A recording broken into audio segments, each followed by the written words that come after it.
People think they understand desperation. They sit on their comfortable couches, look at the television, and think desperation is loud. They think it is throwing things, screaming at the top of your lungs, or acting out in some grand, dramatic fashion. But let me tell you something I have learned after decades of sitting across from broken people.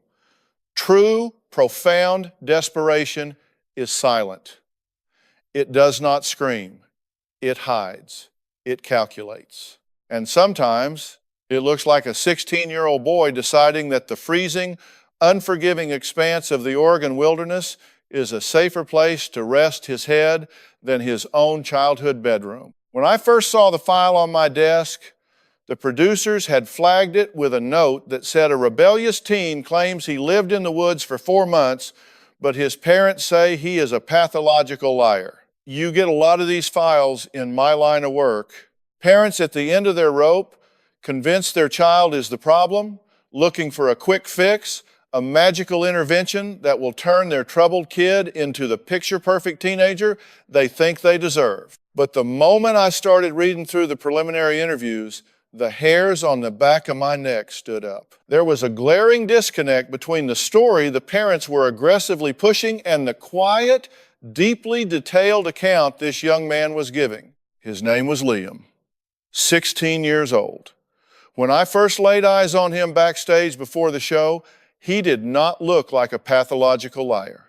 He did not look like a rebellious punk looking for attention. He looked like a prisoner of war. He was thin, far too thin for a growing boy. His shoulders hunched forward, as if he was perpetually bracing for a physical blow. His eyes darted around the green room, scanning the exits, assessing the crew members, never resting. That is hypervigilance. That is the biological response of a human being who has been taught through repeated trauma that the world is an inherently dangerous place. But it was not just the psychological markers. I looked at his hands. They were deeply calloused, scarred, the fingernails chipped and thick. Those were not the hands of a kid who had been crashing on a buddy's couch playing video games for 120 days, which is exactly what his parents claimed he had been doing. His parents, Richard and Brenda, were a different story altogether. They sat in the adjacent green room, sipping coffee, dressed to the nines. Richard was an executive of some sort, a man used to controlling his environment and everyone in it. Brenda was perfectly put together, not a hair out of place, radiating that specific type of nervous energy that usually masks a deep, paralyzing fear of public judgment. They came to the show with an agenda. They wanted me to look Liam in the eye, break down his delusions, and force him to admit he had been hiding out at some older friend's apartment smoking marijuana and skipping school. They were incredibly invested in the narrative of his delinquency. Why? Because if Liam was just a bad seed, a bad kid making bad choices, then Richard and Brenda did not have to look in the mirror. They did not have to take inventory of their own parenting. They did not have to face the terrifying possibility that they had created an environment so toxic, so utterly unlivable, that their own flesh and blood chose to battle bears, freezing rain, and starvation rather than spend one more night under their roof. When I sit down with families like this, I have to listen to what is not being said. The white noise of blame and deflection is loud, but the truth is usually whispering underneath it. Richard and Brenda had spent the last 4 months telling the police, the school, and their community that Liam was a troubled runaway.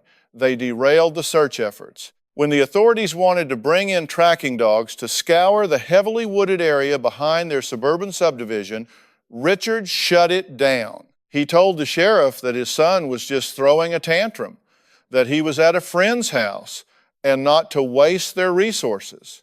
He controlled the narrative so tightly that everyone just accepted it. A 16-year-old boy vanished into the brutal Pacific Northwest winter, and the people whose biological imperative is to protect him convinced the world to look the other way. But Liam was not at a friend's house. Liam was exactly where he said he was. He had walked out the back door in the middle of a November night, carrying a stolen camping tarp, 3 boxes of granola bars, a lighter, and a kitchen knife. For 122 days, he survived in a dense, unforgiving forest terrain. He built a rudimentary shelter out of fallen cedar branches and packed mud. He caught fish in the freezing creek. He endured temperatures that dropped well below freezing, huddled under a single thin sleeping bag, shivering so violently he chipped a tooth. And he did it all while less than 5 miles away from his front door. Survival is a funny thing. We tend to romanticize it. We watch movies about people braving the wild and we call it an adventure. But there is nothing romantic about a child eating raw roots and shivering in the damp earth because the emotional violence in his own home was more terrifying than the physical violence of nature. As a psychologist, that is the most damning indictment of a family dynamic I can possibly imagine. The failure of protection was so absolute, so profound, that nature became the better parent. The question that kept echoing in my mind as I prepared to walk out onto that stage was not how he survived. The human body is remarkably resilient. The survival instinct is a powerful primal force.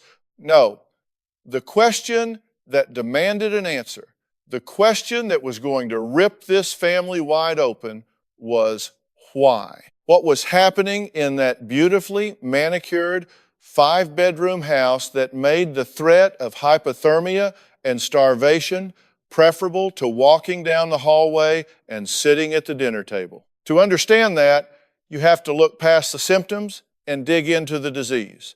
The parents wanted to talk about the fact that he left. I needed to talk about what he was running from. When I finally walked out onto the stage and took my seat, the energy in the studio was thick. The audience was primed for a story about a rebellious teen. Richard and Brenda sat up straight, ready to state their case, armed with a laundry list of grievances against their son.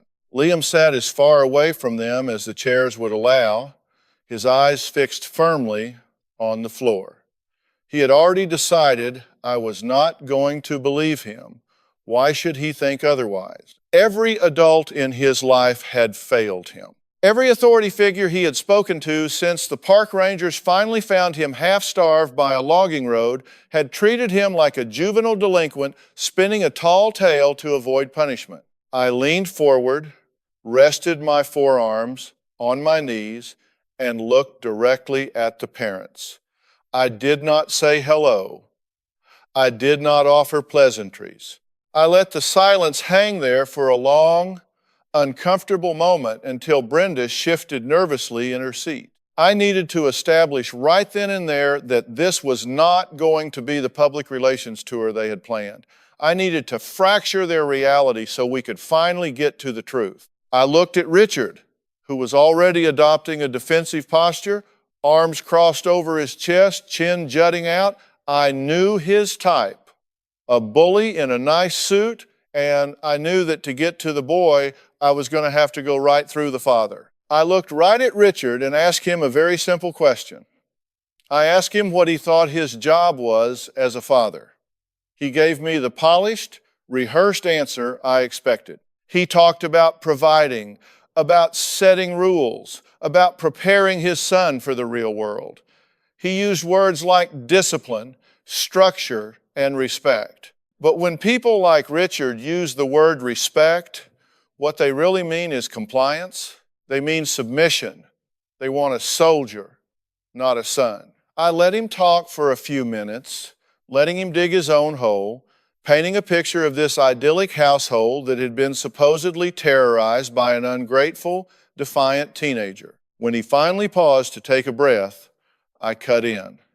I told him I did not care about the size of his house, the cars in his driveway, or the vacations he paid for. I told him that providing food and shelter is the absolute bare minimum required by law to keep you out of jail, not a badge of honor that entitles you to emotionally traumatize your child. You could feel the air get sucked out of the room. Richard bristled, his face flushing red, and he immediately launched into a defensive tirade, blaming Liam's attitude, his grades, his supposed bad crowd.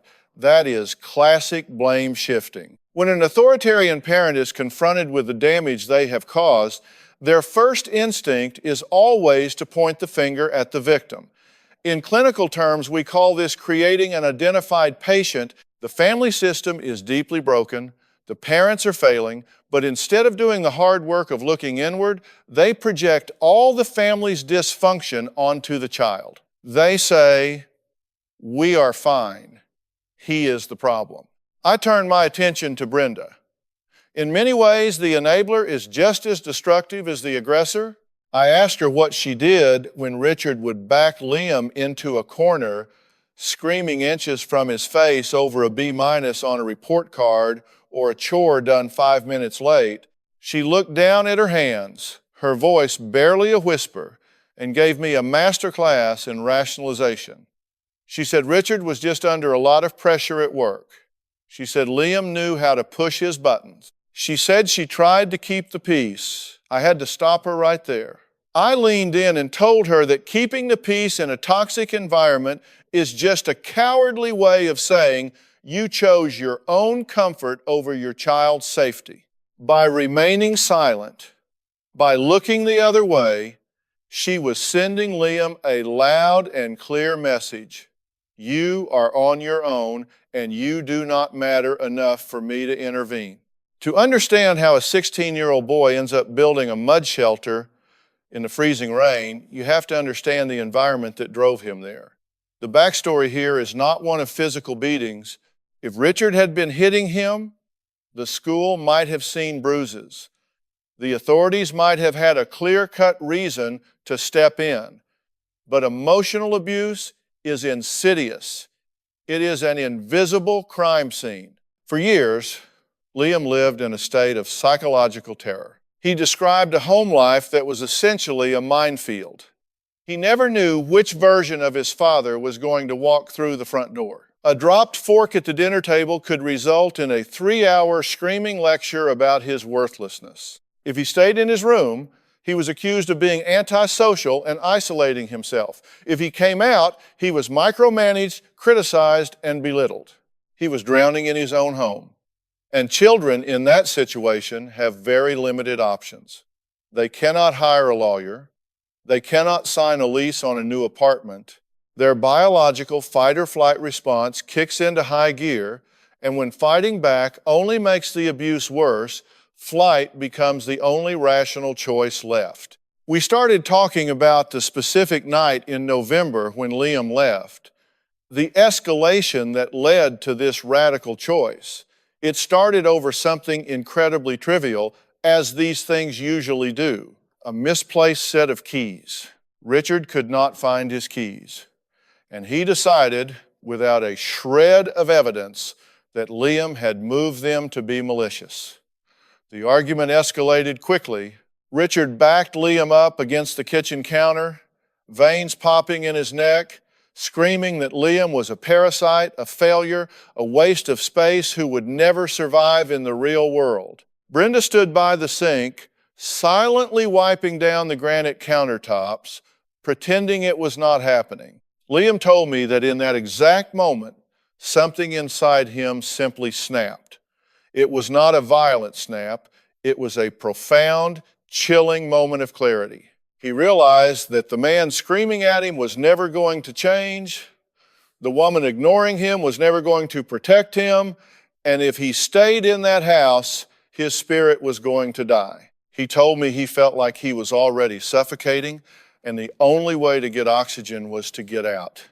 He did not say a word. He took the verbal beating, waited for his parents to go to sleep, and then he packed his bag. He chose the woods because the woods made sense. I have worked with a lot of trauma survivors, and one thing I always tell people is that abused children crave predictability. Nature is harsh, it is brutally cold, it is unforgiving, and it can kill you if you make a mistake. But nature does not manipulate you. A winter storm does not gaslight you. A freezing creek does not tell you that you are worthless. To Liam, the brutal physical struggle of surviving the elements was vastly preferable to the unpredictable psychological warfare of his father's ego. He traded emotional trauma for physical hardship because the rules of the forest were fair. If you build a good fire, you stay warm. If you don't, you freeze. Cause and effect. In Richard's house, there was no cause and effect. There was only the chaotic whim of a tyrant. On the stage, Richard actually chuckled when I recounted this. It was a condescending, dismissive sound that made my blood boil. He looked at the audience, then looked at me, and said it was a fantastic fairy tale. He insisted that Liam had been hiding out at a friend's house in the next town over, smoking dope and laughing at them. He demanded I stop indulging his son's delusions. He was so deeply entrenched in his own reality distortion field that he was blind to the avalanche of truth that was about to hit him. He wanted me to call his son a liar. He wanted me to validate his horrific parenting, but I had not come out on that stage empty-handed. I had spent the previous 72 hours working with my medical team, gathering undeniable, irrefutable proof. I told Richard that I did not deal in fairy tales, I dealt in facts. And the facts were about to paint a very ugly picture of exactly what kind of father he really was. I looked Richard dead in the eye, and the silence in the studio was absolute. I told him that while he was busy controlling the narrative in his suburban subdivision, I was busy running medical diagnostics. You see, when a human body is subjected to severe caloric deficit and prolonged exposure to freezing temperatures, it leaves a biological signature. It is not something you can fake. I had my team run comprehensive blood work, bone density scans, and a thorough physical examination on Liam the moment he arrived in Los Angeles. I pulled a blue folder from underneath my chair and opened it, setting the papers on my lap. I started listing the findings. Liam had severe vitamin deficiencies consistent with long-term malnutrition, specifically scurvy, which you do not get from sleeping on a buddy's couch eating pizza for 4 months. He had stress fractures in his metatarsals from walking miles every day in improper footwear over rough terrain. But the most damning piece of evidence was the frostbite. I asked Liam to take off his left shoe and sock. He hesitated for a second, then slowly untied his boot. When he exposed his foot, a collective gasp went through the audience. 2 of his toes were blackened, scarred, and permanently disfigured from severe frost nip that had gone untreated. I looked back at Richard. Does that look like the result of a sleepover, Richard? Does that look like a kid who has been smoking weed in a heated basement? Richard's face drained of color, his jaw tightened, but he didn't speak. For the first time in his life, his ability to bully his way out of a situation had vanished. The physical evidence of his son's profound suffering was sitting right in front of him, undeniable and grotesque. But true narcissism is a stubborn disease. Instead of breaking down, instead of showing an ounce of the paternal horror you would expect from a father seeing his child mutilated, Richard immediately pivoted. He went straight to anger. He accused Liam of doing it to himself for attention. He said the boy was sick, twisted, and manipulative. That was the breakthrough moment, but not the kind the audience expects. Sometimes a breakthrough is not a tearful hug. Sometimes a breakthrough is a mask slipping completely off. By reacting with anger instead of empathy, Richard validated everything Liam had said. He proved on national television that his ego was more important than his son's survival. I stopped looking at Richard.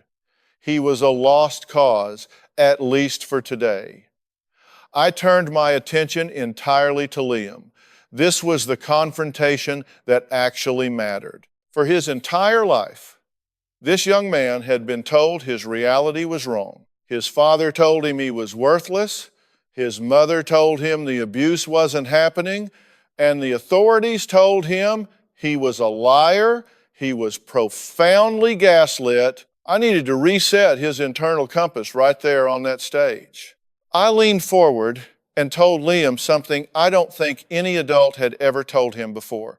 I said, I believe you. I believe every single word you have said. I believe you built that shelter. I believe you survived the winter, and more importantly, I believe you ran because you felt you had no other choice to save your own life. When I said those words, I watched a physical transformation happen in this 16-year-old boy. It was as if a heavy, invisible chain that had been wrapped tightly around his chest finally snapped. He didn't burst into dramatic sobs. It was much quieter, much more profound. A single tear tracked down his cheek, and his shoulders, which had been defensively hunched since the moment I met him, finally dropped. The hypervigilance in his eyes softened. For the first time in his life, he was seen, he was validated. The profound isolation of not being believed is a trauma all its own, and in that moment, we broke that isolation. I explained to Liam that what he did was incredibly dangerous, that he could have died, and that running away is never a sustainable solution. But I also validated his resourcefulness. I told him that the strength, the resilience, and the sheer force of will it took to survive those woods meant he possessed an extraordinary capacity to survive life. He had misdirected that energy because his environment gave him no safe outlet, but the raw material of a strong, capable man was undeniably there. He wasn't broken, he was bruised, and bruises heal when you get them out of the line of fire. Then came the hardest part of the intervention, the outcome. People always want the Hollywood ending. They want the father to break down weeping, apologize, and the family walks off into the sunset holding hands. But my job is not to produce fiction. My job is to operate in reality. And the reality was that Richard was not going to change. Not today, and maybe not ever. Sending Liam back into that house would be psychological malpractice. It would be sending a burn victim back into a burning building. I turned to Brenda. I told her that she was at a crossroads. She could leave this studio with her husband, return to her beautiful house, and continue living a lie. Or she could step up and be a mother. I offered her a choice. I had arranged for Liam to go to an intensive trauma-focused residential program, a place where he could get the psychological support he desperately needed to unpack years of emotional abuse while also continuing his education in a safe environment. But I needed a parent to sign off on it. I looked Brenda in the eye and told her this was her one chance to get it right. If she chose Richard's ego over Liam's recovery, she would lose her son forever. The woods didn't kill him, but going back to that house eventually would. Brenda looked at Richard, and then she looked at me, and for a moment, the entire studio seemed to hold its breath. You could see the internal war playing out across her face. On one side, there was 20 years of habit, 20 years of being the dutiful wife to a man who demanded total allegiance. On the other side, there was the broken, scarred boy sitting 10 feet away from her, the boy she had carried, the boy she had failed to protect. Richard sensed her wavering. He didn't offer a hand or a kind word. Instead, he leaned in and hissed something to her, a final attempt to exert control, to remind her of who held the power in their marriage. But the evidence I had laid out was too much to ignore. The image of Liam's frostbitten feet, the medical proof of his starvation, it had pierced the veil of her denial. She stood up, her legs shaking, and walked over to the small table where the consent forms for the residential treatment center were waiting. Richard stood up too, his face a mask of cold fury. He told her if she signed those papers, she shouldn't bother coming home. He was drawing a line in the sand, a classic ultimatum used by abusers to isolate their victims. He was willing to lose his wife and his son just to keep his pride intact. Brenda didn't look at him. She picked up the pen and signed the documents with a trembling hand. It was the first independent act she had performed in 2 decades. Richard didn't say another word. He turned on his heel and walked off the stage, past the cameras, and out of the building. He didn't look back at the son he had nearly driven to his death. He didn't look back at the wife he was abandoning. He simply deleted them from his life because they were no longer under his thumb. The audience was silent as he left. There was no cheering, no booing. It was just a heavy, tragic realization of how some people would rather be right than be a father.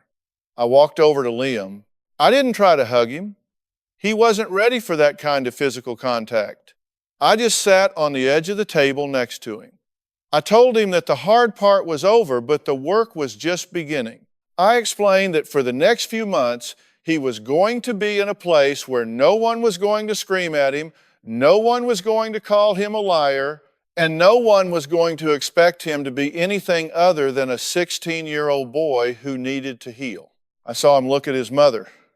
Brenda was standing a few feet away, looking lost, looking like she had just survived a shipwreck. She had made the right choice, but the road ahead for her was going to be just as difficult as the one for Liam. She had to learn how to exist outside of Richard's shadow. She had to figure out how to be a mother to a son who didn't trust her. I told them both that we would provide resources for her as well, a separate path for her own recovery, because you cannot fix a family by only fixing one person. After the show, I went backstage to talk to Liam one-on-one. I wanted to see him away from the lights and the cameras. He was sitting in the dressing room, staring at a plate of food the producers had brought him. He hadn't touched it. He told me he felt strange being indoors. He said the air felt too still. The ceiling felt too low. That is a common reaction for people who have spent a significant amount of time in the wild. Their senses become attuned to the vastness of the outdoors, and the 4 walls of a room can feel like a cage. I sat down across from him and we talked about the woods. I didn't ask him about the trauma.